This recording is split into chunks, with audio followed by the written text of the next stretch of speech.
Hi everyone, అందరు బాగున్నారా? బాగుండాలని దేవుని కోరుచున్నాను. ముఖ్యంగా ఈరోజు టాపిక్ ఏంటంటే, మరి ఎంసెట్ రిజల్ట్ వచ్చింది కదా, మరి కౌన్సిలింగ్ కూడా స్టార్ట్ అయిపోతున్నాయి. కాబట్టి మరి ప్రతి ఒక్కళ్ళు కూడా మరి కొన్ని ఇన్స్టిట్యూట్లు మనకు అనుకూలమైన ఇన్స్టిట్యూట్లలో దగ్గర ఉంటే బాగుంటుంది అనేసి ఆప్షన్స్ పెట్టుకుంటారు. కాబట్టి అలా కాకుండా అలా పెడితే మనకు సీట్లు రావు. కాబట్టి మరి అలా కాకుండా మరి చాలా ఇన్స్టిట్యూట్లకు ఆప్షన్స్ పెట్టుకుంటే బాగుంటుంది. కాబట్టి ఏదో ఒక ఇన్స్టిట్యూట్లో సీట్ వస్తుంది. కాబట్టి చాలా ఆప్షన్స్ పెట్టుకోండి. మీరు పెట్టుకుంటే మీకు కౌన్సిలింగ్ బాగుంటుంది, మీకు సీట్లు వస్తాయి. కాబట్టి మీకు ఇష్టమైన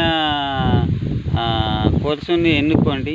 మన ఫాదర్స్ కానీ మదర్స్ కానీ ఏవైతే గిది పెట్టుకోమ్మా అంటారు, అలా కాకుండా మీకు వాళ్ళు ఇష్టమైనది పెట్టుకుంటే మీరు ఎలా చదువుతారు?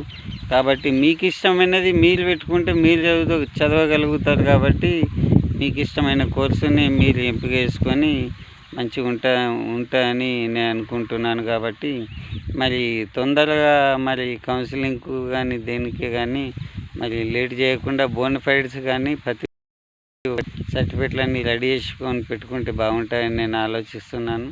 మరి ఎందుకంటే టైం ఉండదు. కాబట్టి మరి తొందర వేసుకుంటే బాగుంటుంది. మనం ఒక్కరిద్దరు లేం కదా, చాలామంది ఉన్నారు. కాబట్టి ప్రతి ఒక్కరూ గమనించవలసిందిగా కోరుచున్నాను.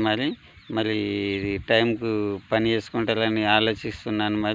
ఆలోచించి ముగిస్తున్నాను. మరి తొందరగా వెళ్ళి మీరు సక్రమంగా అన్ని సర్టిఫికేట్లు వెరిఫికేషన్ కోసం మీరు మంచిగా ఆలోచించి మంచిగా ఫామ్ నింపే ముందు క్యాస్ట్ కానీ ఇన్కమ్ కానీ మరి ప్రతి ఒక్కటి చేసుకోవాలని కోరుచున్నాను. మరి జై హింద్.